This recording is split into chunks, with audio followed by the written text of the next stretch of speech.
Snow lashed the street like it meant to bury the town by morning.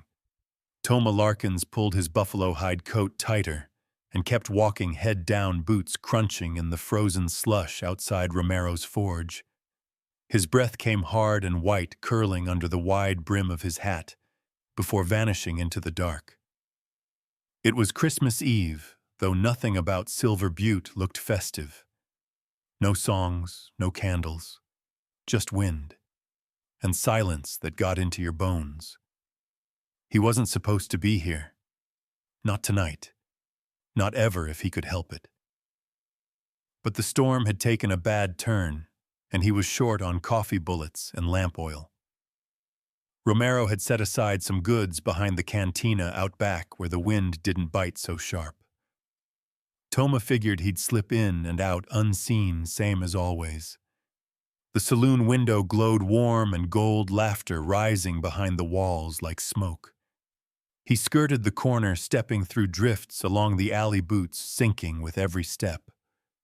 Then he saw movement near the garbage barrel. He froze, one hand on the handle of his knife.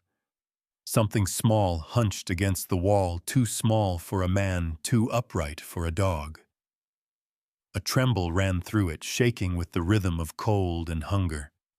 The shape shifted again, fingers sifting through frost-covered refuse, slow and methodical. "Hey, Toma," called, voice low, instinct cautious. The figure turned, startled, but not scared. It was a girl. Maybe 9-10 years old.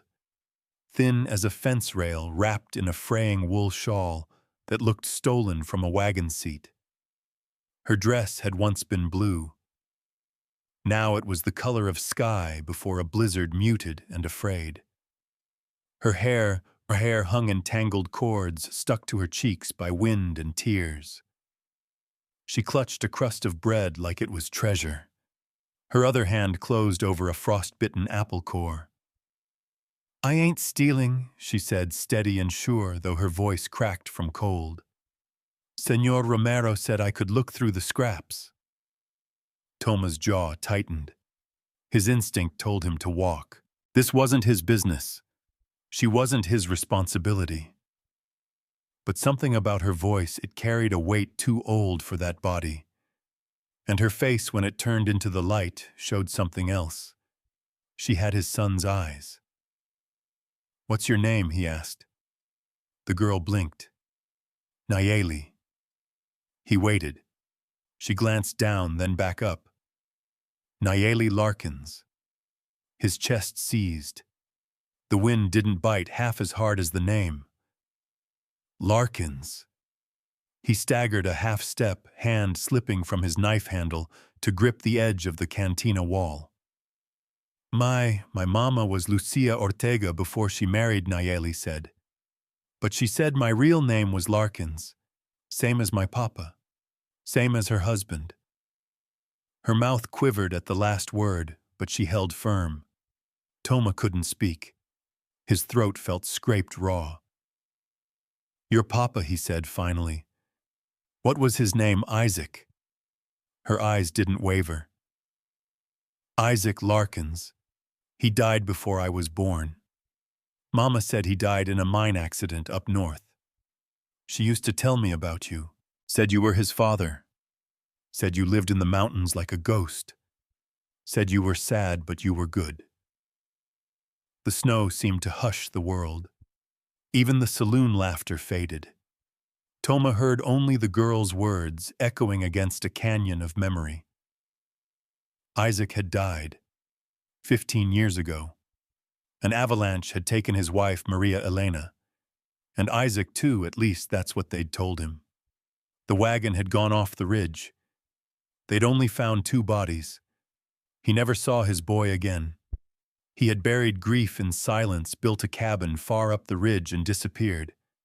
Now this child stood in front of him, born of the son he thought he lost, eyes wide and full of frost and truth. She shivered. "You got anywhere to go?" he asked. She shook her head. "Mama died last spring. Fever. We lived in a boarding house in San Paloma. Landlord told me to leave after she passed." How long have you been alone? A while. Her voice cracked just slightly. She wiped her nose with the back of her sleeve and straightened again. Toma looked up at the sky. The snow was thickening. Visibility was fading fast. The storm had teeth now. Leaving her here wasn't just cruel, it'd be a death sentence. You eat anything today, just now, she said, nodding to the apple core and crust. Better than nothing. He hated how quickly she said it. You'll come with me, he said, already reaching for the canvas bag Romero had stashed near the door. I got food. A fire. You're not staying out here. She flinched. You sure I don't want to be a burden? You're not. I don't talk much. That's fine. She watched him uncertain. Then, like a decision clicked into place, she tucked the bread into her shawl and stepped forward. He held out a hand. She hesitated, then placed her fingers in his small stiff with cold trembling. Cabin's a few miles up, he said. It'll be a tough climb. I can walk. Then let's go. They turned from the light of the cantina and stepped into the dark. The snow was thick underfoot, the kind that slows men down and swallows footprints whole. Toma kept her close, glancing back to make sure she hadn't stumbled. He couldn't explain what he was feeling, not yet. Not fully. All he knew was that for the first time in 15 years, he wasn't walking the mountain alone. And he wasn't entirely sure he knew how to feel about that. Every step uphill felt like walking backward into a past he swore he buried. The girl was quiet even when the wind picked up and cut sideways across the trail. Toma kept his pace, steady boots crunching through hard crust, the canvas bag slung over his shoulder, thumping against his back with each step. Nayeli followed just behind him, wrapped tight in that thin shawl, small feet leaving narrow tracks beside his. She didn't ask how far it was or how much longer. She didn't whine, just walked. The ridge path curved sharply, where the pines opened into a frozen meadow snow, knee-deep in places, black sky stretching wide and low above. Toma stopped and turned. Her breathing was shallow, but she met his eyes without complaint. Need to rest, he asked. I'm all right. You're trembling. I'll be fine. He studied her for a moment. She had the same stubborn tilt of the chin Isaac had when he was 6 and refused to come inside during a thunderstorm because he hadn't finished building his tree fort. Toma remembered watching him out there, soaked and grinning hammer in hand, like he could outwork the sky itself. That memory hit harder than the cold. He sighed and shrugged the pack off his shoulder. Here, he said, pulling out a spare wool blanket. Wrap this around your legs while we walk. Won't help much, but it's better than nothing. Nayeli hesitated before taking it, as if unsure if it was truly offered. Go on, he said gruffly. She draped it around herself and fell in behind him again. The trail narrowed as they climbed higher. He knew the turns by heart, had walked them in snow, rain night, and grief. The weight of it returned with each step like the years hadn't passed at all. His legs remembered the climb, but his chest felt tight, not just from exertion, but from everything she'd said. Isaac. Alive. Married. Dead again. The cabin came into view just before midnight, its roof outlined in snow, chimney still dark. He hadn't lit a fire before leaving, didn't expect company, didn't expect to be someone's only option. He unlocked the door, the old latch clicking open like it always did, and stepped inside. The cabin's air was cold, but still smelled faintly of pine smoke and cedar. He moved quickly, setting the bag down and lighting the oil lamp with a practiced hand. Shadows jumped across the log walls. Nayeli stood near the threshold, hugging herself. Set your things down, he said. I'll get the fire going." She didn't move until the first flames caught in the hearth. When they did, she edged in slowly, like she was waiting for permission to be warm. Toma watched her out of the corner of his eye as he stoked the fire. Her face streaked with windburn and dirt softened in the firelight. She held her hands out close, then pulled them back quick, too cold to feel the heat at first. "I got bread beans, some jerky," he said. "It ain't much." Her eyes lit up like he'd offered her a feast. "I'll fix something hot," he muttered. He moved to the small kitchen nook, poured water into a pot, and set it on the iron grate above the flame. The silence between them was heavy but not uncomfortable. Just unfamiliar. She finally spoke quiet and direct. "You really didn't know about me?" He shook his head. "Didn't even know Isaac lived long enough to have a child. My mama said he died working in a silver mine near San Paloma, when I was still in her belly."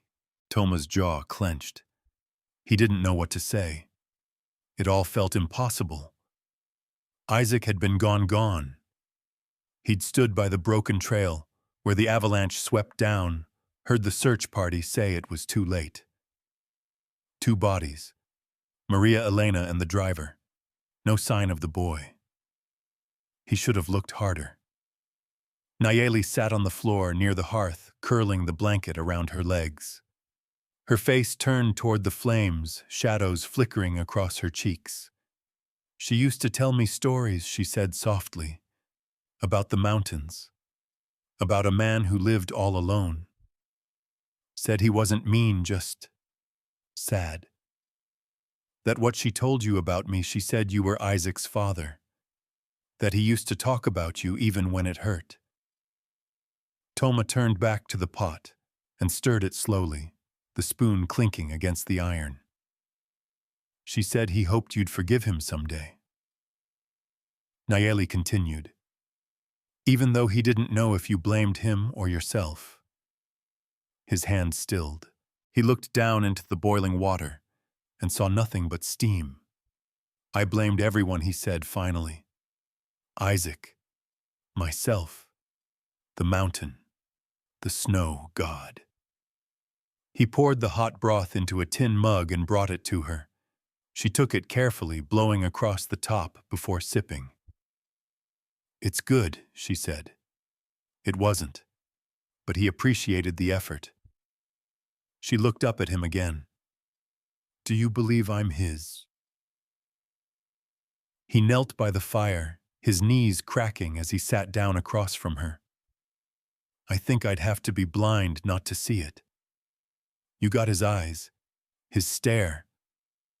She smiled just a little. "I didn't think I'd find you," she said. "Mama was getting worse. She made me promise. Said if I ever ended up alone, I should come here. Said blood mattered." Toma rubbed his hands together, staring into the flames. "You've been on your own since spring." She nodded. "How'd you make it?" "Worked where I could. Cleaned stables, picked potatoes, slept in the back of bakeries sometimes. Didn't stay too long in one place." She said it like it wasn't a big thing. Like surviving half a year alone at 9 was normal. That shook him more than anything. "You'll stay here now," he said quietly. "No more moving." She looked up sharply. "You sure I wouldn't say it if I wasn't?" Nayeli leaned against the log wall, her body beginning to relax in the warmth. Toma watched her fight to keep her eyes open. "You get some sleep," he said. "There's a cot by the back wall. Blankets are clean." She hesitated, then got up slowly, carrying her mug like it was gold. He watched her make a nest of quilts and lie down, still wearing her boots. He didn't move from the fire for a long time. Just sat there, staring into the flames, his hands clasped between his knees. The girl had come out of the dark like a whisper from the grave, like a truth that refused to stay buried. And now she was here. real, breathing, carrying everything he tried to forget. There were questions that needed answering, things that didn't line up, and one in particular burned harder than the rest. If Isaac lived, why hadn't he come back? Toma Rose slowly crossed to the far corner of the cabin and pulled open the lid of a cedar trunk he hadn't touched in years. Tomorrow he'd need to know more, and he knew exactly where to start. This belonged to your wife. Mama said it would prove you were real. The morning broke pale and cold, the kind that seeped through the walls no matter how hard the fire worked. Toma stirred early like he always did. Years alone had trained his body to rise before the sun. He laid still for a minute longer than usual, though listening. There it was, the sound of another person breathing. Light, even steady. Not a dream. He sat up, the cot creaking under his weight. Across the room, nestled near the hearth, Nayeli slept curled into the blankets like a fawn tucked into tall grass. She had one hand tucked beneath her cheek. The other clutched a small shape to her chest. Toma rubbed the stiffness from his knees, stood, and quietly set water to boil. He didn't want to wake her yet. She'd need the rest. God knew how long she'd been sleeping rough, curled in alleyways or corners of cold barns. He crouched by the fire, feeding it another split log. The warmth crept up slowly, licking away the night's chill. When he turned, she was awake, watching him. "Mornin'," he said, voice rough with sleep. "Morning," she echoed, sitting up.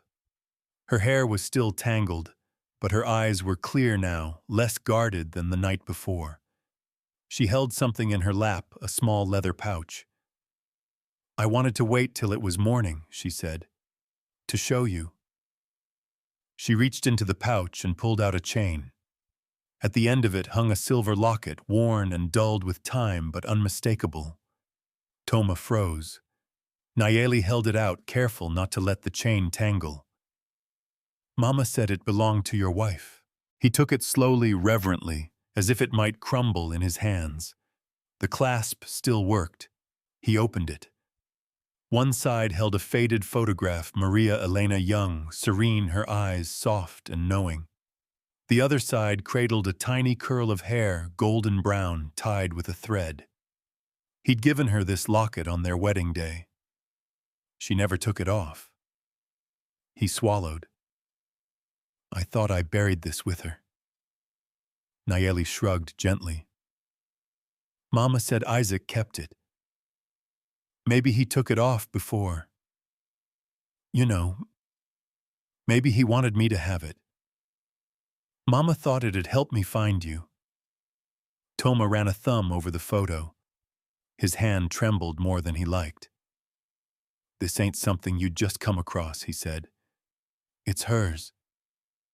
"She said it would prove you were real," Nayeli whispered.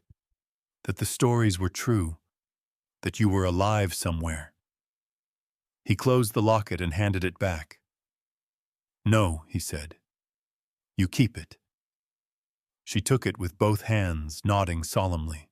"There's something else," she added, reaching into the pouch again. She drew out a small wooden horse the size of her palm. The details were sharp, even through wear and time, etched lines in the mane, carved hooves, the little notch along the flank that had once been an accident. Toma stared. "I made that," he said.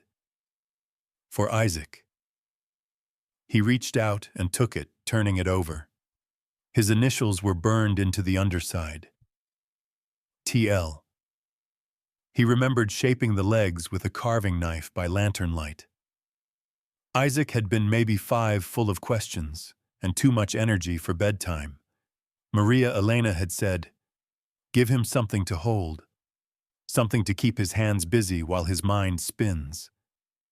Toma cleared his throat, the weight of years sitting like stones in his chest. He carried this everywhere. Mama said he wouldn't go to sleep without it. He placed it carefully on the mantel above the fire beside a smooth rock and a dried pine cone. The cabin had never had much in the way of decoration. He'd made it practical spare. But that little horse belonged there now. "You still cold?" he asked. "No, sir. Just hungry." He nodded and turned back to the stove. "There's oatmeal and dried peaches. Not exactly a feast. It's more than I had yesterday." He glanced over his shoulder. She wasn't fishing for sympathy, just stating a fact. While the food cooked, Nayeli moved slowly around the room, touching nothing but taking everything in. Her eyes lingered on the books lining the shelf, the tools on the wall, the thick coat hanging on the peg. "You built this place?" she asked. "With my hands. It's clean." Toma lifted a brow. "Wasn't expecting company." "I like it. It's quiet." He set 2 bowls on the table, steam curling up in lazy spirals. She sat across from him, feet barely reaching the rung of the chair. "Was my father born here?" she asked. Toma shook his head. "We lived in the town back then. I didn't come up here till after." She nodded, not pressing. "He was 19 when he died," she asked softly. "I thought he was," he said. "But if what you're saying is true, if he lived after the avalanche, I don't know anymore." Her spoon paused midair. "Mama said he worked in the mines, outside San Paloma. That he fell in love with her fast. That he was always looking over his shoulder. He looked up, looking for what she said." Toma couldn't breathe for a second. His chest ached with something not entirely cold. "He told Mama you might be alive," Nayeli went on. "But also that you'd gone somewhere even grief couldn't follow. He hoped one day he'd prove you wrong." Toma looked down at his bowl. He'd always figured Isaac was angry with him in those last days. Hurt by the fight they'd had about Catherine, about leaving, about growing up too fast. He never imagined the boy was still trying to find his way back. Nayeli pushed the last of her oatmeal around with her spoon. "Mama used to say people who hide are just waiting to be found." He leaned back in his chair, stared at the locket hanging from her neck. "You're a lot like her, aren't you?" She shrugged. "I try to be." He stood and carried their bowls to the wash basin. As he cleaned, he kept his voice low. "There's someone in town. Name's Romero. Old friend of mine. He knew Isaac. Maybe better than I did near the end." Nayeli's head turned. "If your mama's telling was right," he said, "Diego Romero would have seen Isaac after that avalanche. Would have known something I didn't." "You think he's still there?" "He never left. Still has his forge on Main Street." "I'd like to meet him." Toma dried his hands. "Then that's where we'll go, huh?" He reached for his coat, heart pounding harder than the effort called for. He hadn't walked into that town in daylight in nearly a decade. Hadn't seen Diego face to face since the funeral. But if there were answers buried in those years, it was time he started digging. He glanced once more at the mantle, at the horse, at the fire, at the child who bore his son's name. "I reckon it's time I stopped being a ghost." If you're reading this, Father Larkins, it means our daughter found her way home. The snow had eased by the time they rode down the ridge. Toma had dug out the old mule Clover from her lean-to and saddled her with a second blanket for Nayeli. The girl rode quiet, arms looped around his waist, her small hands clutching the folds of his coat. Every so often her chin bumped his back as she nodded off, and he felt a soft tug somewhere in his chest he didn't quite know how to name. Silver Butte came into view just past midday, roofs dusted in white smoke rising from a few scattered chimneys. The forge glowed with steady fire, its iron doors open, the rhythm of hammering echoing through the cold. Diego Romero looked up from his anvil as they approached. He wiped his brow with the back of a thick forearm and blinked in disbelief. "Well, I'll be damned," he said. "The mountain moves." Toma slid off Clover, helping Nayeli down gently, before turning to face the blacksmith. "You still full of bad jokes," Toma muttered.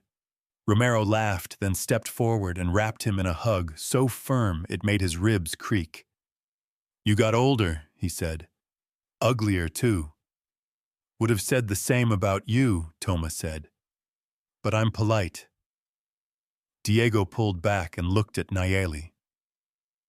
"Who's this?" Oh, Toma opened his mouth but didn't quite know what to say. "I'm Nayeli," she answered for herself. "Nayeli Larkins."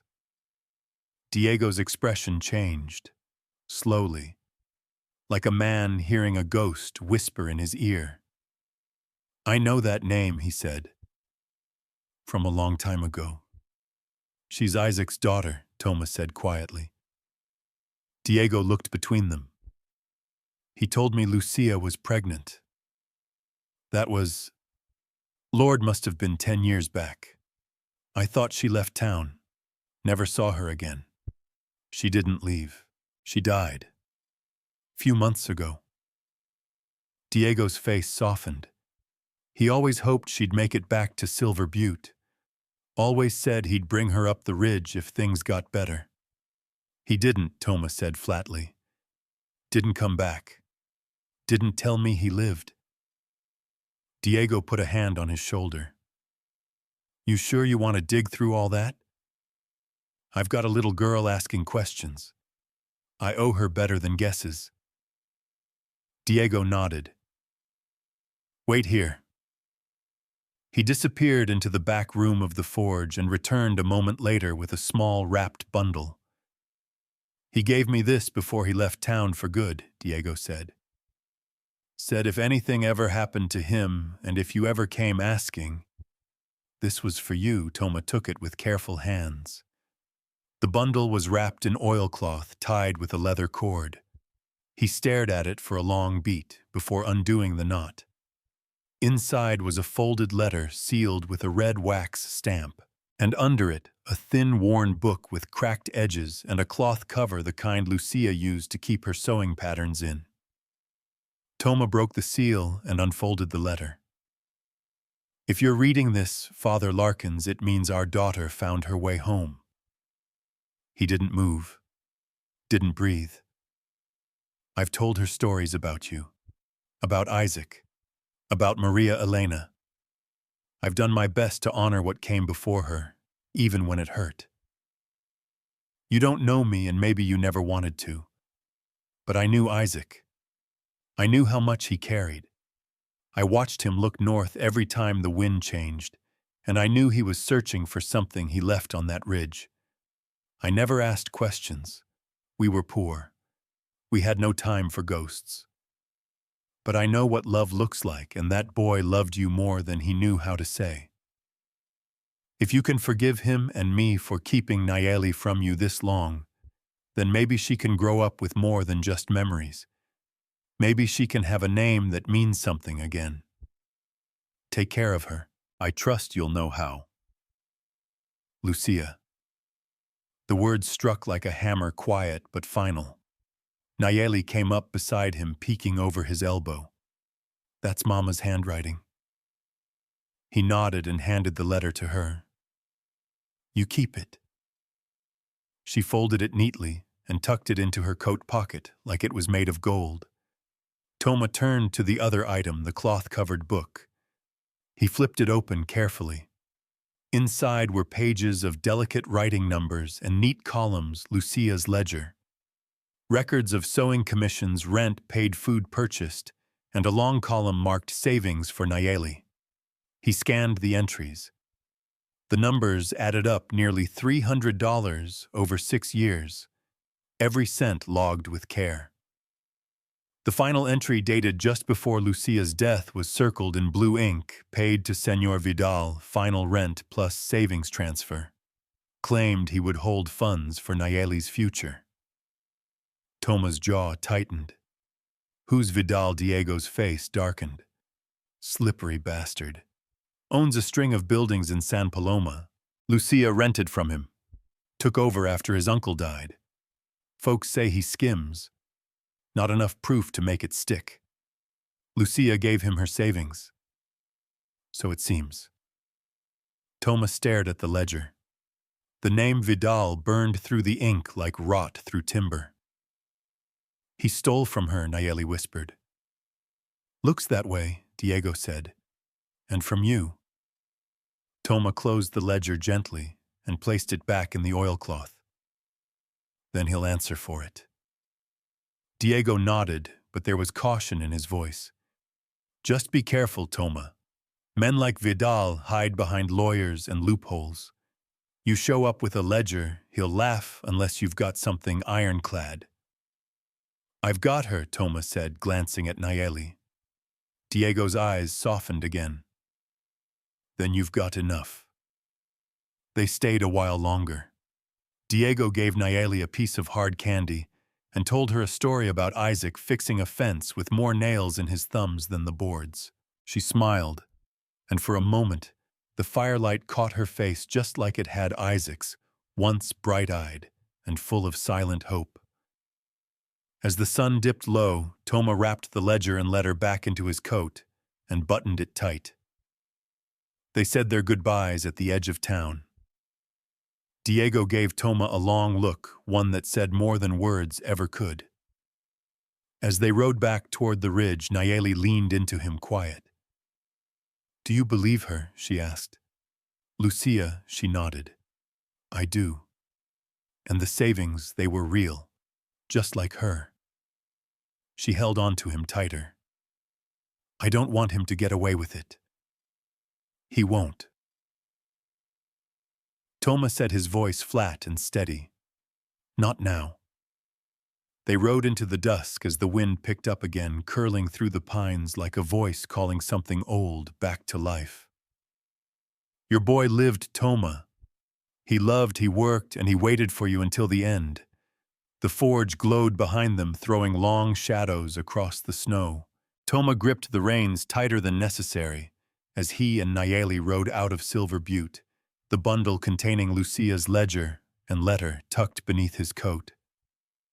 He couldn't feel the cold anymore, not with the anger burning under his ribs. He hadn't been back in town 10 minutes before finding out someone had stolen from his son's widow and his granddaughter. Someone had taken what little they had and pocketed it under the guise of holding it for her future. The thought gnawed at him like rust on a blade. Back at the cabin, the fire had gone out. He restoked it with a flint and kindling, and by the time the flames caught, Nayeli had curled into her blankets on the cot, her locket shining in the firelight. But Toma didn't sleep. He sat by the fire with Lucia's ledger open on his lap, flipping through the pages again. The numbers were neat, honest. She'd recorded every penny like she believed it would mean something. He stared at the last entry circled in blue ink, paid to Senor Vidal, full amount held in trust. A lie dressed as generosity. His fingers itched for the grip of his rifle. He stood up before dawn, the sky outside still black. Made coffee, packed jerky and dried apples into a sack. Laid another log on the fire. Then he turned to where Nayeli lay and gently touched her shoulder. Time to ride. She blinked sleep from her eyes. Back to town number south, where San Paloma. She sat up straighter. Vidal Toma nodded. We're going to look him in the eye. They rode out before the sun cleared the ridge, the cold, sharp and biting, but clean. Clover moved steady under them, picking her way along the frozen trail like she'd done it 100 times, and she had. The road to San Paloma curved along the river, then cut through hills peppered with dry grass and skeletal cottonwoods. They reached the outskirts of town by late afternoon. San Paloma was bigger than Silver Butte, busier. Streets churned with wagons and traders' storefronts stacked shoulder to shoulder, smoke curling from stovepipes. Toma dismounted and tied Clover to a rail outside a faded boarding house. Nayeli slid down beside him, eyes wide but cautious.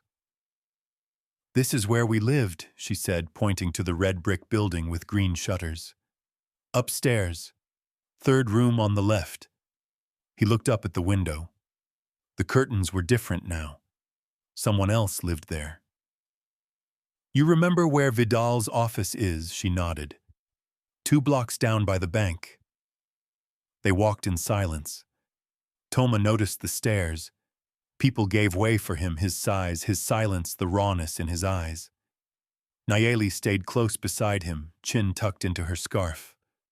Vidal's office sat between a tailor's shop and a cafe, the door marked with gold-stamped letters, Carlos Vidal. Property and finance. Toma didn't knock. He opened the door and stepped inside. The man behind the desk looked up from a ledger, startled. Mid-40s, soft hands, hair slicked back with too much pomade. His mustache curled like it had been painted on. "Can I help you?" he asked, voice smooth as satin. "You're Vidal," Toma said. "Yes. Do you have an appointment?" "No." Vidal's eyes flicked to Nayeli. Recognition bloomed behind his smile, but he masked it quickly. "Ah, you're Lucia's daughter." Nayeli nodded but said nothing. "I was very sorry to hear about your mother. Tragic loss. She was always punctual with rent. A kind woman." Toma took a slow step forward and laid the folded oilcloth on Vidal's desk. "She trusted you," he said. "Gave you her savings. Told her daughter you'd hold them for her." Vidal's smile didn't waver. "Yes, well, unfortunately, there were outstanding debts at the time of her passing." "Medical burial. She died in the room upstairs," Nayeli said, voice sharp. "There was no doctor. No burial. Sister Calista helped us. We scattered her ashes by the river." Vidal shifted in his chair. "Ah, I see." Toma unfolded the ledger. She wrote everything down. Every payment. Every dollar saved. She circled the day she handed it to you. Vidal's hand twitched toward the ledger but stopped short. "I'm not sure what you expect me to say." "I expect you to return what belongs to this girl," Toma said, voice low. $326.14. "That money no longer exists," Vidal said coolly. "I absorbed it to settle debts, property maintenance." "There were no debts," Toma cut in. "She kept records. I got testimony from the sisters at Desert Star, from Romero in Silver Butte, from folks who knew her. What I don't have is your signature anywhere." Vidal leaned back. "I don't have to sit here and be threatened." Toma's eyes darkened. "I haven't threatened you, yet." Vidal gave a small laugh. "If you think barging in here with a child and a notebook is going to hold up legally, you're mistaken. These things are complicated. Disputed. There's no proof." Toma placed both hands on the desk and leaned in. "There's a girl," he said, quiet and deadly. "She's 9. She watched her mother die. Worked in stables to eat. Walked through snow to find a man she only knew through stories. And now she's sitting here listening to the same man who took her last hope lie to her face." Vidal swallowed. "So here's how this goes," Toma said. "You return what you took, all of it, cash, today. Or I take this ledger to the sheriff, the sisters, the church board, the Silver Butte Council, and every newspaper that'll print her name. I'll tell them exactly how you preyed on a dying woman and her daughter." Silence stretched. Finally, Vidal leaned to a drawer, unlocked it, and pulled out a leather-bound case. He thumbed through bills, counted slowly, carefully. 326, he said. 14 cents I don't have." Toma didn't move. Vidal added a coin. Toma reached for the money, turned, and handed it all to Nayeli.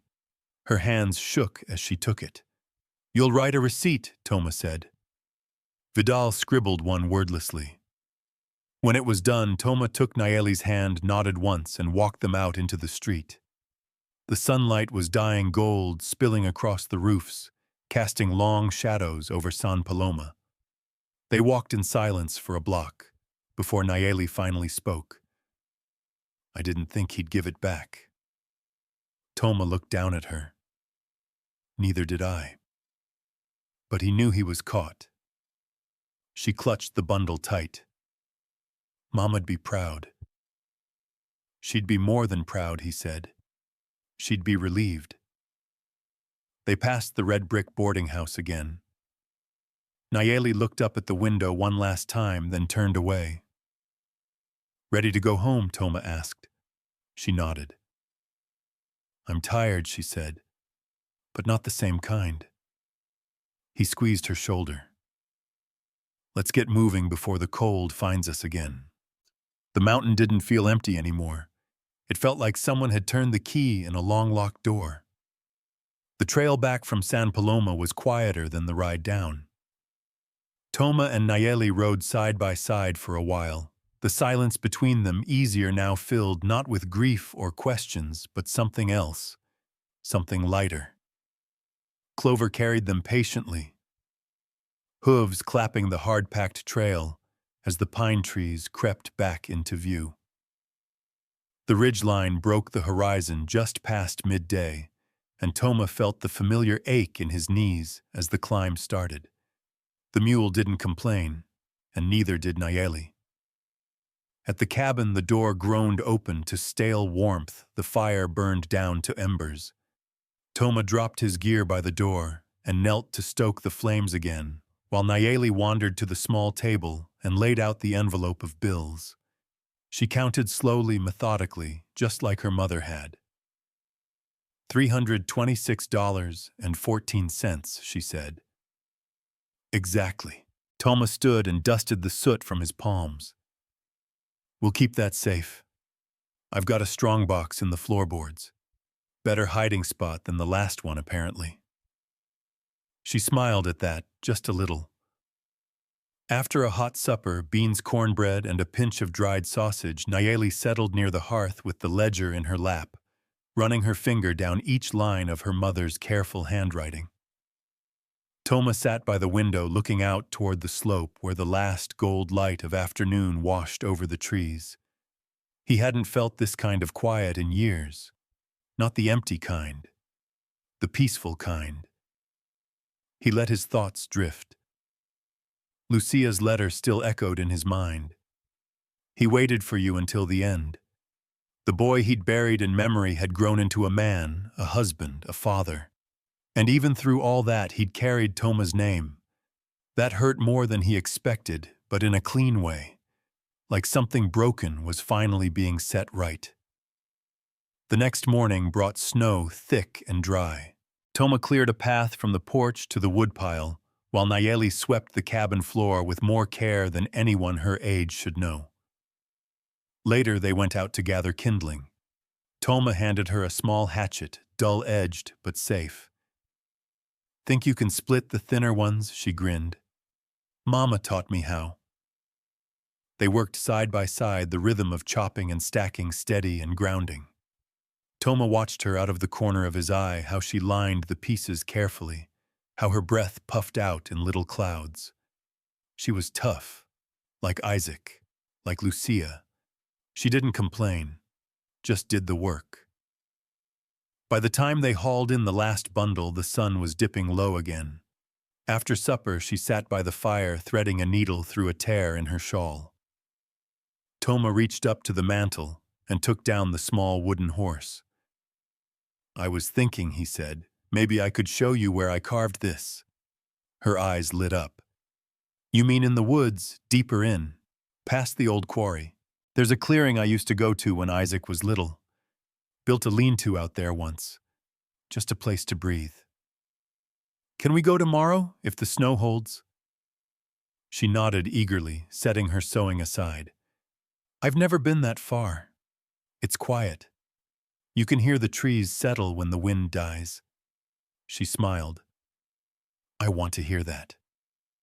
He leaned back in his chair, stretching his legs toward the fire. You know, when your father was 5, he climbed halfway up that pine behind the outhouse. Claimed he was going to see Mexico from the top. Her laughter was soft, but real. What happened? He got stuck. Screamed bloody murder. I had to climb up after him. Thought I'd die right there. Did you? Not quite.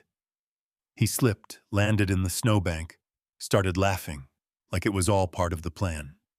Scared 10 years off my life. She covered her mouth, trying not to laugh too loud. They sat there for a while longer, the fire casting long shadows behind them, the cabin humming with warmth. Toma closed his eyes, not to sleep, just to feel. For the first time in 15 years, he wasn't alone in his silence. And the mountain. The mountain didn't feel like a punishment anymore. It felt like home again. The next morning, the weather held clear blue sky, crisp, cold, dry snow. Toma packed a small bundle with jerky biscuits and a tin flask of hot tea. He strapped on his snow boots and handed Nayeli a spare pair from the trunk. They were big, but she laced them tight and made them work. They left Clover at the fence line and struck out on foot, following an old trail carved by deer and memory. The snow reached up to their knees in some spots, but Nayeli kept pace, breath steady, eyes bright with effort. The clearing took nearly an hour to reach. When they stepped into it, she gasped. It was wide-ringed by pine and spruce sunlight pouring in through the open sky above. A half-collapsed lean-to stood near the far edge, its roof still holding under the weight of snow. A stump in the center had an old axe head buried in it, rusted but proud. Toma gestured around. This is where I used to sit. Think. Carve. She walked slowly through the clearing, fingertips grazing low-hanging branches, eyes scanning everything like it might disappear if she blinked. He watched her kneel by the stump, brushing away snow. This is where you made it. He nodded. The horse. A few others, too. Left some for passing kids when I still lived down below. She looked up at him. Can I carve something? He smiled. Course you can. He reached into his coat and pulled out his old whittling knife, the edge worn but still true. He handed it to her along with a chunk of soft pine. Take your time, he said. Wood tells you what it wants to be. She sat cross-legged near the stump tongue between her teeth and began to cut. Toma settled on a nearby log and sipped from the flask, letting the silence wrap around them. Birds stirred in the trees. Snow dropped in soft thumps from high limbs. Somewhere in the distance, a creek murmured beneath the ice. The mountain had changed. Or maybe he had. But either way, it no longer felt like it was keeping him out. It felt like it had been waiting. Some memories bury themselves so deep in the snow, you forget where the pain ends and the silence begins. The wind changed late that night. Toma felt it before he heard it, an uneasy stillness outside, the kind that pressed on the cabin walls like a held breath. He stood at the window, one hand resting on the sill, eyes locked on the ridge beyond the trees. Snow flurries curled across the clearing in uncertain spirals. The fire behind him popped in protest. Nayeli was asleep, curled into her cot, one hand still resting on her half-carved pine figure. She'd fallen asleep, working on it, knife safely set aside, curls falling across her cheek. Toma had draped a blanket over her without waking her. She looked peaceful, at ease. But something in him was restless. He stepped outside, wrapping his coat tighter, and walked past the woodpile toward the pine tree where Isaac once got stuck all those years ago. The memory rose clear as glass Isaac's small boots wedged between branches, his voice high and panicked, snow tumbling down as Toma scrambled after him. Back then, the world had felt full of urgency and purpose. There was always something to fix, something to teach, something to build. Now all of that seemed like fragments scattered in the wind. He didn't stay out long. The cold cut too sharp, and he didn't want Nayeli waking up to an empty room. Back inside, he added wood to the fire, then sat down with his back to the hearth, arms resting on his knees. His eyes wandered to the shelf above books he hadn't opened in years. A tin box of old photographs. A cracked wooden pipe that once belonged to his father. Then he saw it. The journal. Tucked behind a row of old almanacs bound in rough leather. He hadn't touched it since the week after the avalanche.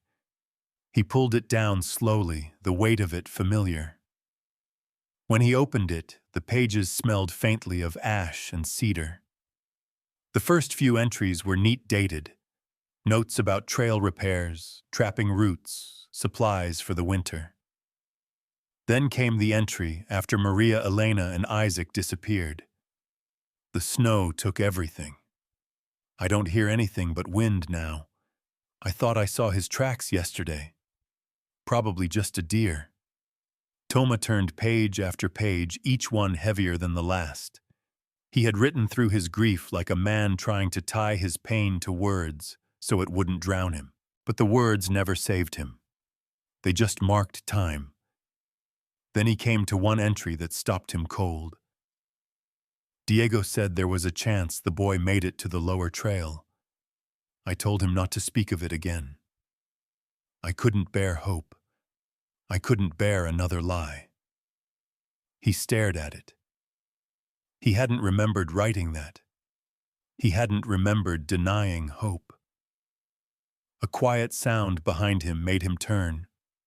Nayeli stood there, blanket around her shoulders, sleep still tugging at her eyes. "You okay?" she asked. He nodded. Couldn't sleep.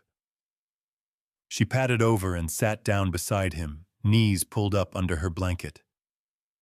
"What's that?" she asked. "My journal. From back when I lost your father." She didn't speak, but she didn't move away either. "I wrote like it'd keep me sane," he said. Told myself I didn't believe he was out there. But part of me, I think part of me did. Is that why you came up here? He nodded slowly.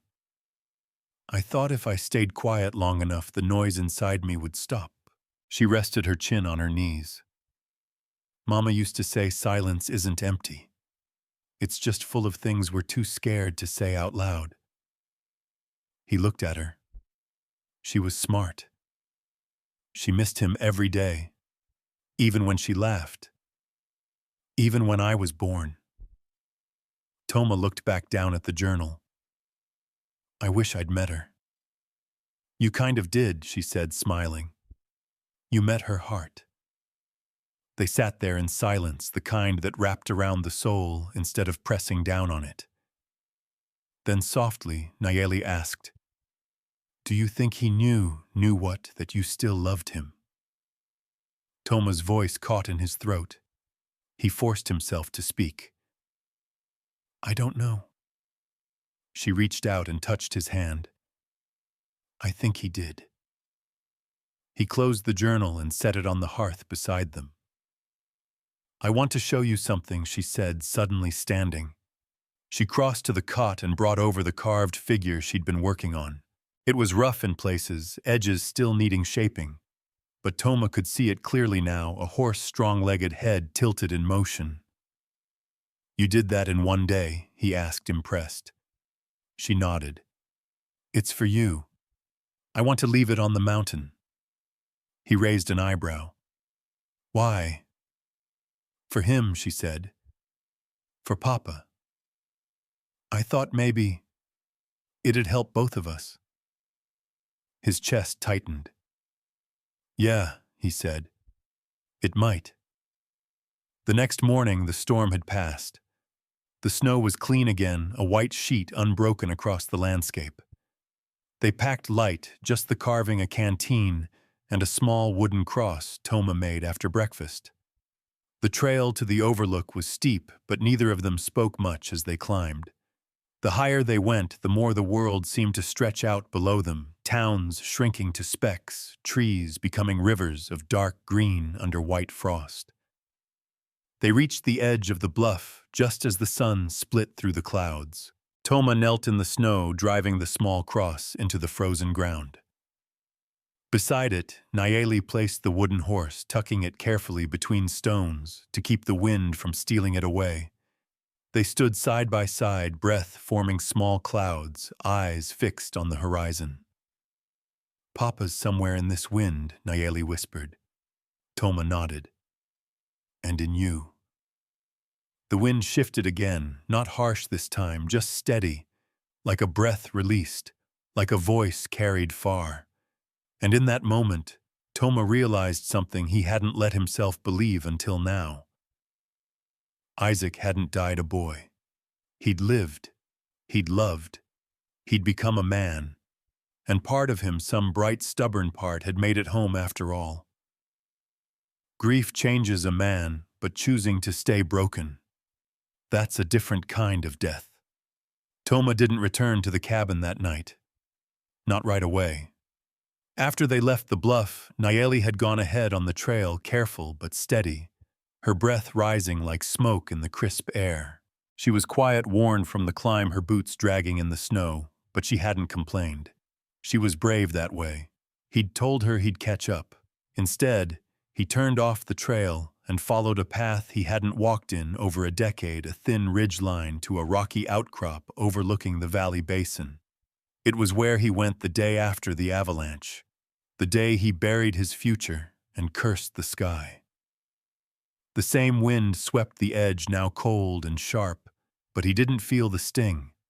Not really. Not compared to what used to live in his chest. He sat on the rock and stared out. Below him, the trees swayed like they were whispering secrets. The same forest had hidden him all these years, hidden him from the world, from himself. For so long, he'd called it survival. But now he knew better. He reached into his coat and pulled out the journal again, flipping to the last entry he'd written before everything went dark. "I don't know what's left. I don't know who I am without them. I've built a wall so high even the sun can't see me." He read the words 3 times. Then he closed the book. He wasn't that man anymore. Not just because he'd found Nayeli, because she had found him. And in doing so had pulled him from the edge he didn't realize he'd never stepped back from. When he returned to the cabin, the sky was the color of steel. Smoke curled from the chimney. Inside, he found Nayeli asleep in the chair, a blanket wrapped around her shoulders, her half-carved figure resting on the table. The fire had burned low again. He added a log, stirred the coals, and sat down beside her, watching the flames eat their way back into life. The next morning, a letter came. It was tucked in the saddlebag of a passing courier, one of the local boys who did runs between Silver Butte and the outlying farms. The envelope was stamped with the wax seal of St. Callista's parish. Father Larkins. Toma stared at the handwriting a long time before opening it. Inside was a short note written in elegant looping script. "Dear Mr. Larkins, I write with both sorrow and gratitude. Word reached us that Nayeli found her way north. I cannot say I'm surprised. She is strong like her mother and stubborn in the way only children shaped by love and loss can be. She spent her last weeks here, helping in the kitchens, reading to the younger orphans, and asking after a man she wasn't sure was real. When she left, she did so with hope. That hope now has a name. I pray you will write. She deserves family. She deserves history. She deserves to know that love can return even after the fire. May peace find you both. Sister Marianne." Toma folded the letter slowly. He slipped it into the side pocket of his coat, then glanced toward the door, where Nayeli sat on the step, cleaning mud from her boots. She looked up at him, smiling. You okay? Yeah, he said. Just thinking. You do that a lot. Not as much as I used to. She nodded toward the hills. You think we could go to town again soon? I want to get more carving wood. He looked at her, really looked. Her cheeks pink from the cold hair, wild eyes clear. She looked healthier now, stronger. There was color in her face and steadiness in her voice. Yeah, he said. We can go. They set off the next day, the snow packed down from travelers, the trail wide enough for Clover to walk without slipping. The trip to Silver Butte was easier now, familiar, as if the mountain had accepted them again. When they got to town, they stopped by Romero's forge. Diego wiped his hands on a rag and grinned. Look who decided to rejoin the living. Toma smiled back. Didn't have much choice. Diego looked at Nayeli. You teaching him how to be human again? She smirked. Trying. While Nayeli browsed through the wood bins and Diego offered her scraps for carving, Toma stepped aside. He felt something settle in him. Not fully peace, maybe not yet, but a beginning. They stayed in town most of the day. Bought flour beans, more sewing thread. Nayeli picked out a small book of animal illustrations from the general store. She wanted to carve a fox next. But it was on the way back that things shifted again. They were passing the old cemetery outside of town just as the sun started to dip. The snow had melted in patches, revealing crooked markers and dried grass. One stone caught Toma's eye. Simple, weather-worn, the name barely visible. Isaac Larkins. He stopped without meaning to. Nayeli noticed and turned back. Is that him? He nodded. They walked together toward the stone. The engraving was shallow, but the date matched. Diego had once told him they'd buried an empty coffin, no body, just a memory. Toma crouched beside the marker, brushing snow from its edges. He felt something stir in his chest, not pain exactly. Not anymore. Just weight. Did you ever come here? He asked. Nayeli shook her head. Mama did once. Said it was too hard. He nodded. I understand that now. He took a breath, looked down at the stone, and said quietly, I should have looked harder. I should have hoped longer. Nayeli slipped her hand into his. I think he forgave you, she said. Long time ago. Toma stood slowly, eyes lingering on the marker. Then he turned to her. You hungry? She grinned. Always. They continued up the trail, the cold biting less now that they were moving. The last of the sunlight caught on the trees, turning them gold at the tips.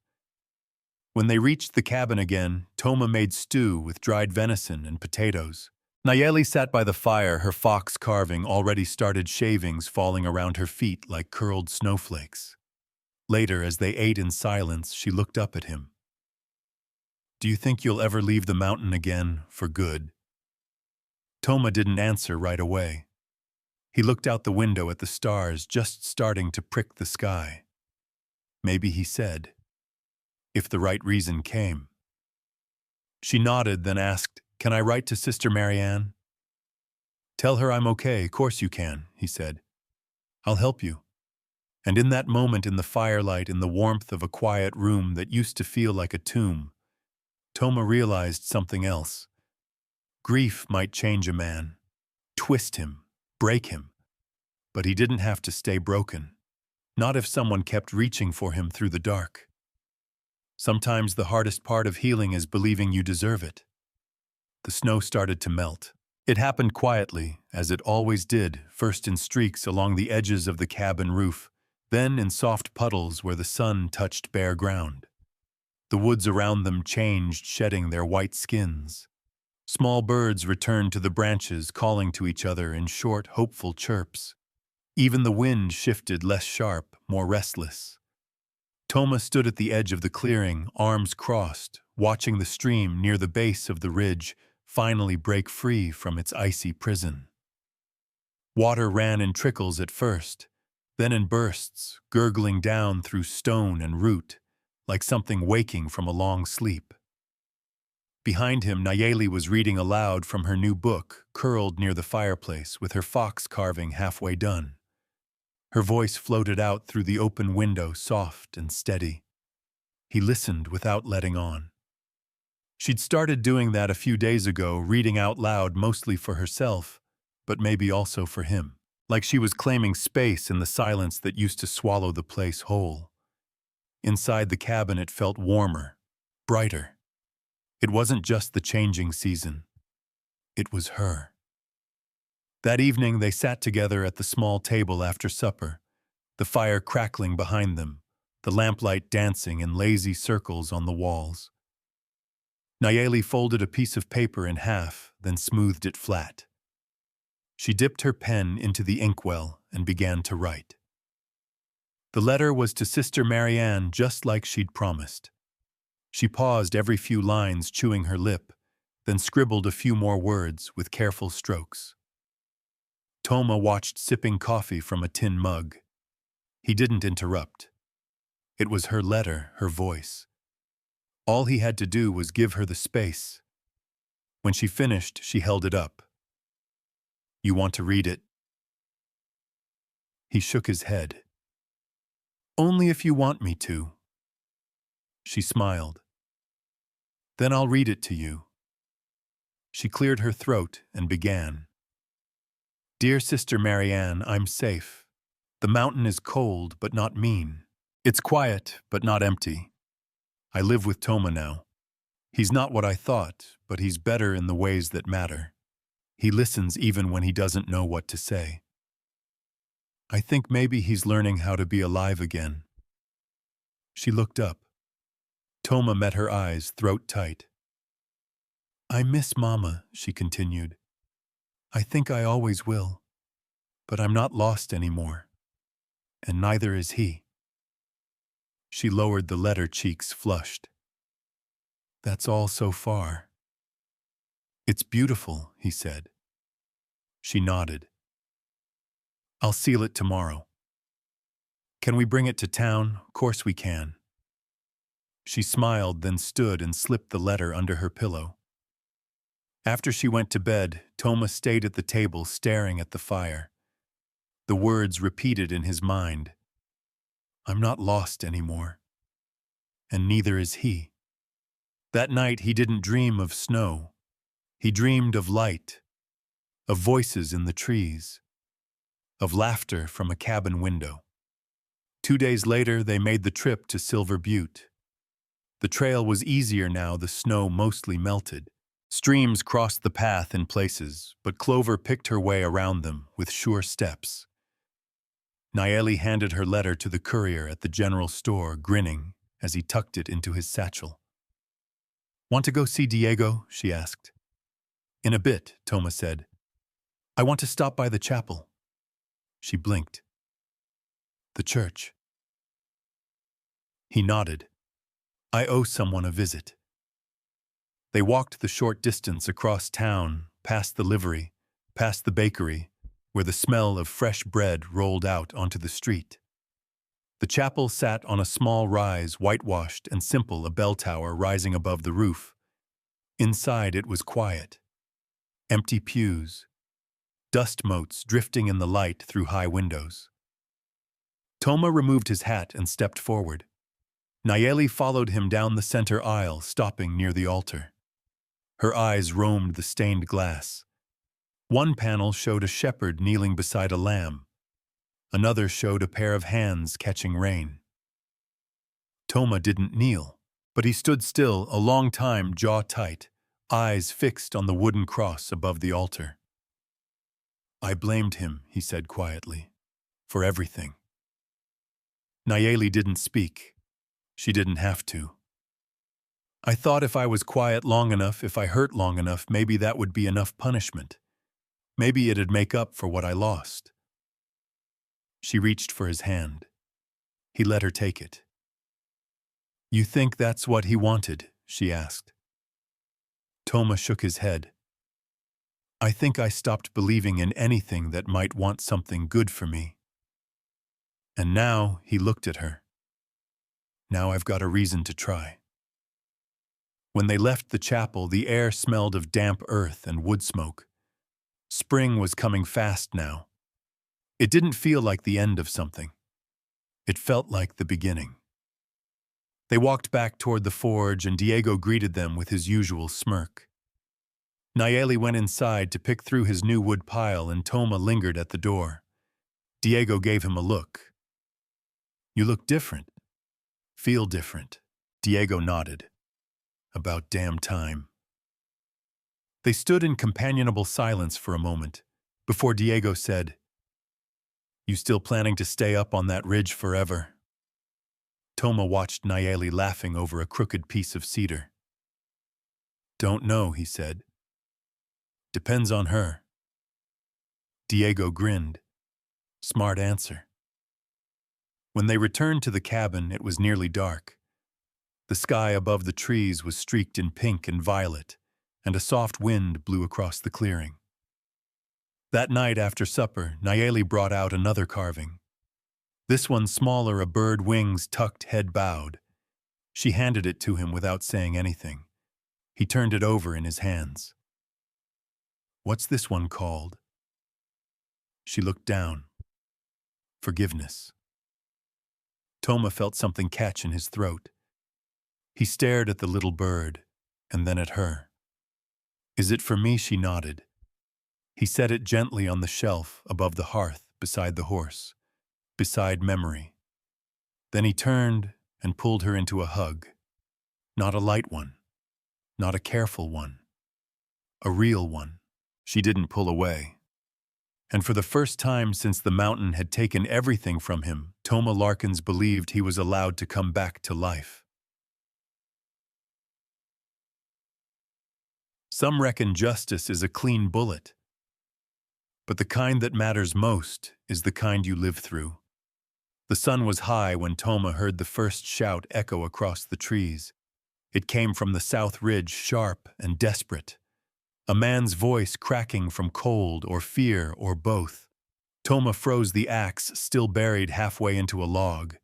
His breath clouded in the spring air, warm enough now that his sleeves were rolled past the elbow. Then came the second voice. Younger, panicked. "Help over here." Nayeli stepped out from the cabin, her carving knife still in her hand. "Did you hear that?" He nodded, already pulling the axe free. "Stay inside. Lock the door." She didn't argue. He took the rifle from where it leaned by the porch, checked the chamber, then took off through the woods at a pace that surprised him. His legs still worked better than he gave them credit for. The shouts grew clearer as he climbed toward the ridge.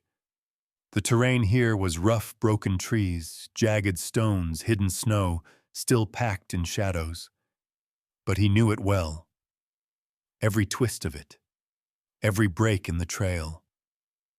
He crested the rise and saw them. Two men, one older, slumped against a tree, bleeding from his shoulder, the other crouched beside him, waving frantically. "Help! He's been shot!" Toma raised his rifle. "Who are you?" The younger man turned, hands raised. "We're surveyors, from Harkley's crew. Bandits hit us on the pass." Toma moved quickly, rifle still ready, eyes scanning the woods. "How many?" "3 of us total." The other one ran south. "I don't know if he made it." Toma stepped in, crouched beside the injured man. Blood soaked the fabric of his coat. A bad wound, but not fatal yet. "Bullet still in?" he asked. I think so," the older man groaned. "Name Eldon Chase," he muttered. "Worked Silverton mine before Harkley hired me." Toma nodded. "You'll live if we stop the bleeding." He stripped off his overshirt and tore it into strips, packing the wound and binding it tight. The younger man hovered wide-eyed, useless. "What's your name?" Toma asked. "Matty Wells," the kid said. "I just carry the maps." "Well, Matty, carry this man's feet. I'll take his arms." They hoisted Eldon between them and started back down the trail. It was slow, careful work. Twice they had to stop so Eldon could catch his breath. But the bleeding slowed. The bandages held. At the cabin, Nayeli had a pot of water boiling and clean linens laid across the table before they even knocked. Toma had taught her well. They lowered Eldon gently onto the cot. Toma unwrapped the bandages, checked the wound again, then poured a measure of whiskey across the gash. Eldon groaned, but didn't flinch. "I'll dig the bullet out," Toma said. "You stay conscious." You hear Eldon nodded, sweat beading on his forehead. Nayeli came to stand beside him. "You're brave," she whispered. "Just breathe." It took 10 long minutes.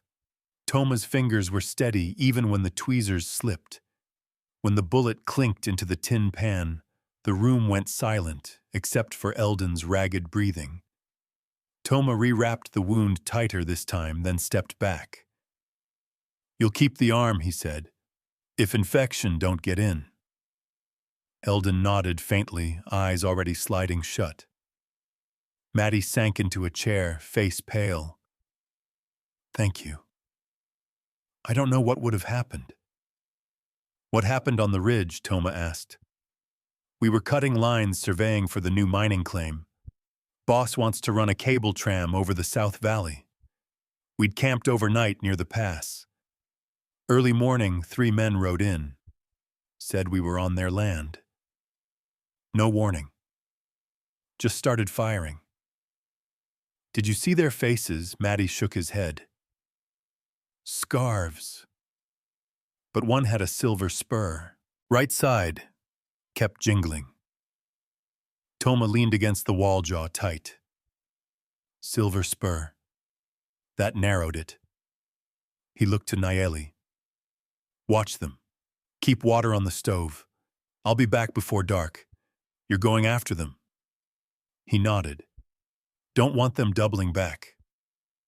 She didn't argue, but her eyes followed him all the way to the door. He tracked south, rifle slung boot steps, quick and light. The terrain sloped down into a wide gulch, thickets breaking up the ridgelines. By mid-afternoon, he found fresh tracks, 3 horses spaced erratically, like they'd been rushing downhill. He followed the trail until he reached the bend in the creek. That's where he saw it. Blood. Fresh. A smear on a rock. A dropped glove. He crouched low, listening. Voices. He crept closer through the underbrush until he could see them, 2 men, both armed, one leaning over the third, who was laid out flat and groaning. "He's not going to make it," said the first. "Gut shot bad." The second spat. "Serves him right. Fool fired too early. We should have just taken their gear." The first man paced, boots jangling. Toma heard the telltale jingle, silver spur. That was enough. He stepped out of the trees with his rifle raised. "Drop 'em." The man with the spur froze. The other one went for his pistol, but thought better of it when Toma fired into the dirt near his foot. "I said drop them." They obeyed. Toma kicked their weapons away and gestured toward the wounded man. "He'll die without help. You'll carry him." The man with the spur laughed bitterly.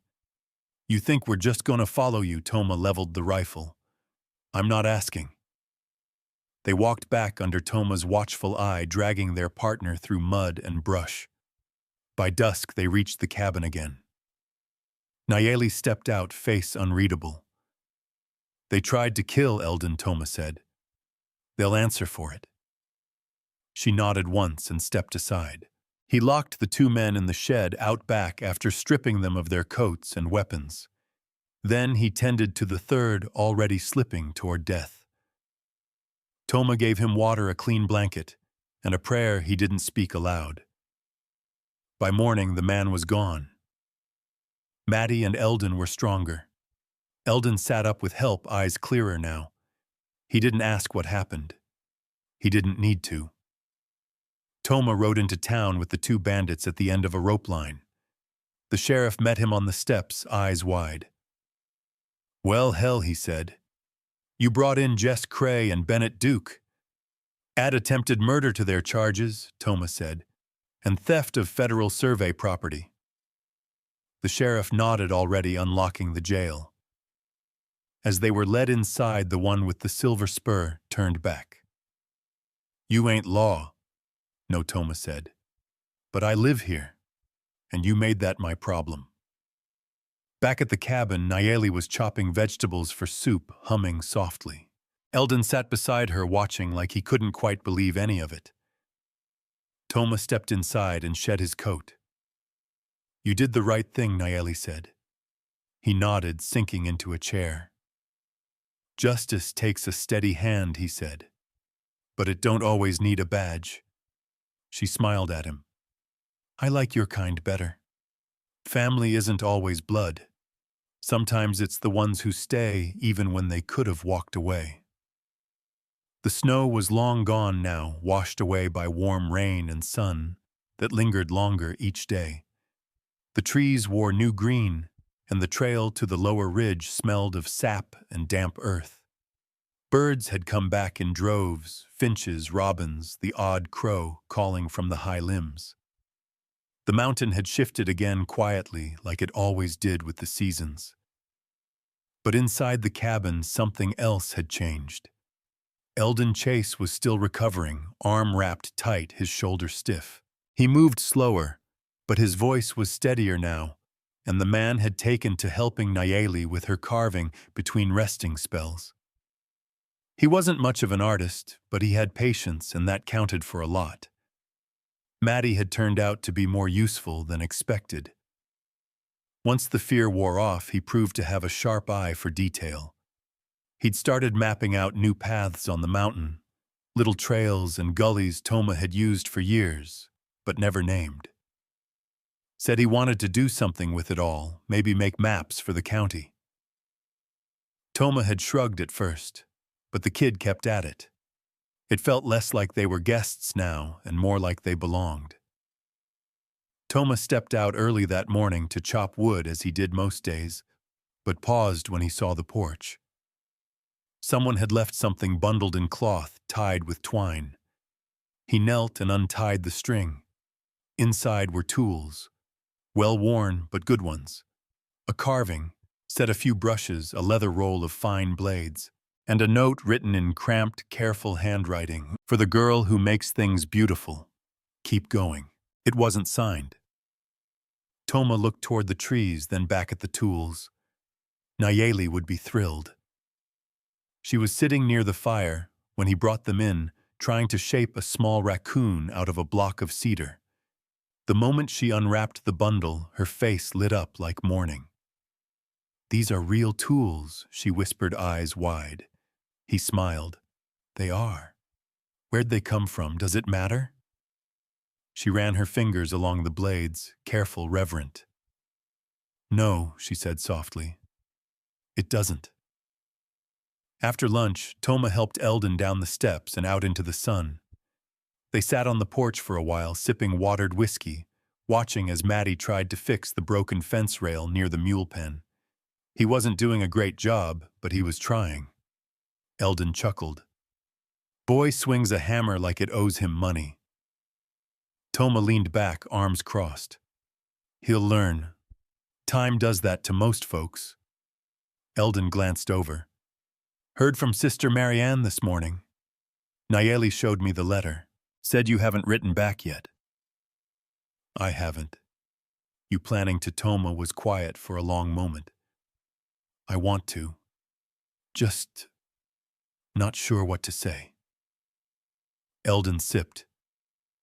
"You don't have to say everything. Just say something. Sometimes folks just want to know you're alive."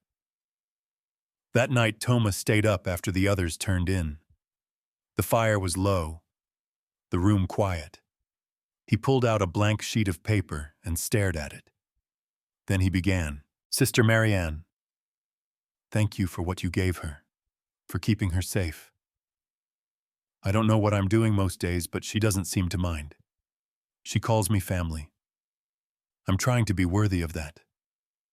She makes things better just by being here. And I think after all these years, I finally understand what kind of man my son became. You helped her hold on to his light. I won't let it go out. If she ever wants to come back and visit, I'll support it. But if she stays, I'll raise her the best I can. She's home now, Toma. He folded the letter and set it aside. Tomorrow, he'd send it out. 2 days later, a visitor came up the trail. Toma spotted him from the south-facing window. The man moved slow but steady, a pack over one shoulder, hat pulled low against the sun. He looked like he knew how to walk a mountain, careful feet, eyes scanning the path. Toma stepped out onto the porch, rifle in hand. The man stopped about 20 feet away and lifted a hand. "Easy," he called. "Name's Aaron Ward. I used to ride with Isaac Larkins." Toma froze. Nayeli appeared behind him. "Did you say my papa's name?" Ward nodded, eyes flicking between them. "Yeah, I knew him, back before the accident. He saved my life once." Toma lowered the rifle. "Come in." Inside, Ward sat at the table, his face weathered, his hands calloused. He pulled out a small pouch and handed it to Nayeli. Inside were photos, worn but intact. One of Isaac in a field laughing with his arm around a mule. One of Lucia holding a baby wrapped in a blanket. And one of the three of them, years ago, standing beside a wagon under a full moon. "Where'd you get these?" Nayeli whispered. "Isaac carried them everywhere," Ward said. "When he passed, Lucia asked me to take them. Said maybe one day they'd find their way back where they belonged." Toma sat in silence, staring at the pictures. He hadn't seen Isaac's face in 15 years. Not like this, grown, whole, smiling. Ward pulled out one last item, a sealed envelope yellowed with time. He wrote this before he left San Paloma. Said if anything ever happened to get it to his father. "Took me a long time to track you down." Toma stared at the envelope. His name was written on it. Toma Larkins. With shaking hands, he opened it. "Pa, I don't know if you'll ever read this. I don't know if you'll ever forgive me. But I hope someday you'll know I didn't run because I stopped loving you. I ran because I couldn't carry the weight you did not the way you did. But I'm trying to become the kind of man you wanted me to be. A man who protects, who stays. I love you, Pa. I always did. If I never see you again, know that I tried to live the kind of life that would have made you proud. Forgive me if you can. Your son Isaac." Toma folded the letter carefully. His eyes burned, but he didn't cry. He looked at Nayeli, who was holding the picture of her parents tight against her chest. "Your father was a good man," Toma said. "Better than I ever gave him credit for." "He never stopped loving you," Ward said. "Told everyone he'd go back someday. Just ran out of time." Toma looked down at the envelope again.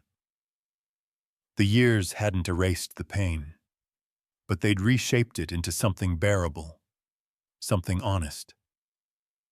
That night they placed the photos on the mantel beside Nayeli's carvings. The cabin felt different now. Not haunted, just full. Peace don't always come loud. Sometimes it's just a quiet place at the end of a long road. The bell on the mule's harness jingled faintly as Clover trudged up the last slope toward the overlook. Wildflowers, small and stubborn, pushed through the loose rock along the path. Purple asters, yellow paintbrush, and a few brave white blooms that Toma didn't know the names of. The sun was still low in the sky, casting long shadows across the valley below. Toma walked beside the mule, a blanket slung over one shoulder, the pack light on his back. Nayeli walked ahead, holding a small cedar box close to her chest. Behind them, Eldon and Mattie followed, talking quietly. Ward had stayed behind in town, promising to come back before winter. Said he had things to settle debts, old friends to visit. Toma understood. He had his own debts, and today he meant to pay one. At the crest of the bluff, Nayeli stopped. The wind was softer here, the kind that brushed your face like a mother's hand. Below the trees stretched toward the morning, the river carving its familiar silver path through the green. Toma stepped up beside her. "This where you want it?" he asked. She nodded. "Right here." They spread the blanket near the flat stones that marked the spot where they'd left the horse carving months before. The wood had weathered some, but still held its shape. The fox and bird sat beside it, now peaceful guardians in cedar and pine. Nayeli knelt and opened the cedar box. Inside were her father's letters, the photographs, and the wooden buttons Lucia had sewn onto Nayeli's baby clothes, each one still holding a trace of her mother's scent. There was also a carving, a new one, this one of a man standing tall, arms wide, like he was trying to catch the wind. She set the box gently beside the stones and took a breath. "I don't think he ever meant to leave," she said. "I think life just got away from him." Toma crouched beside her. "It does that to all of us." She touched the carving. "But he came back. In pieces. In people." She looked at Toma. "In you." He swallowed hard, nodding. They sat for a long time without speaking. Eldon and Maddie kept a respectful distance, sitting under the nearest tree, sharing a tin of coffee and quietly passing a can of peaches between them. The wind shifted, bringing the scent of pine and distant river water. Toma closed his eyes for a moment and listened.